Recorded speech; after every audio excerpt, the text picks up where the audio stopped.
Regardez, oui, c'est un fait, le monde tourne. Pas forcément toujours très rond, mais certainement de plus en plus vite.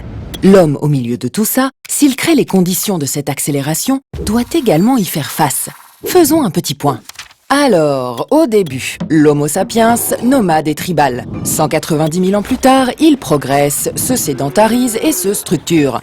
On avance, voilà l'imprimerie. Ça change tout. Siècle des Lumières, Révolution anglaise, française, américaine, on s'approche. Ah, et voici la révolution industrielle qui accouche du capitalisme.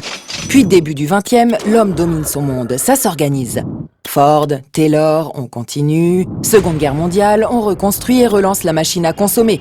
Puis finalement émerge la société de l'information. Bien. Rentrons à présent un peu dans les détails du fonctionnement de l'entreprise depuis l'après-guerre. 1945-1975, les 30 Glorieuses. Une société de consommation en pleine croissance, tout va bien. Ce capitalisme en pleine forme s'organise autour de hiérarchies parfaitement huilées. Les prises de décision verticales sont le lot quotidien.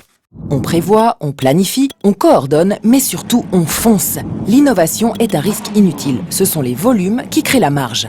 1975-1995, les 20 périlleuses. Il faut dire que ça se complique un poil. Avec le début de la mondialisation, la concurrence devient plus rude.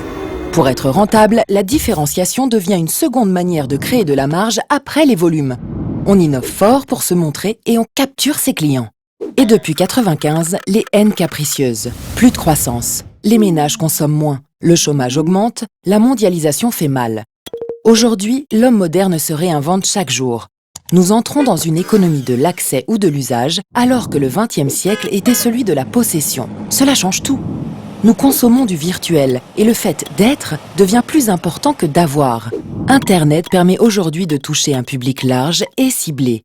L'entreprise est en relation directe et permanente avec ses clients et toutes ses parties prenantes. Cela permet d'être au plus près de leurs attentes, mais également oblige à rester en mouvement. Bref, tout change et vite. Voici donc le grand principe de l'entreprise de demain, l'agilité. Le fonctionnement vertical a vécu, place à des fonctionnements beaucoup plus horizontaux ou neuronaux.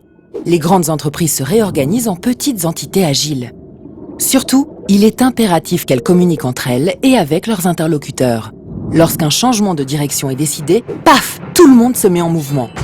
L'agilité, vous dis-je. Les 3 leviers de la performance en entreprise sont anticiper, coopérer, innover. Et tout ça au service du bien-être de toutes les parties prenantes. Anticiper, c'est agir de manière proactive avec une conscience des risques et surtout des conséquences. Coopérer, c'est agir en recherchant en permanence le satisfait-satisfait dans une relation de grande proximité, entre employés comme avec le client.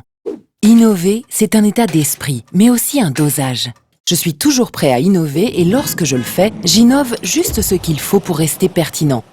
Pour durer, nos entreprises doivent s'ajuster à ce nouveau monde et être prêtes à tout moment à tourner aussi vite que lui.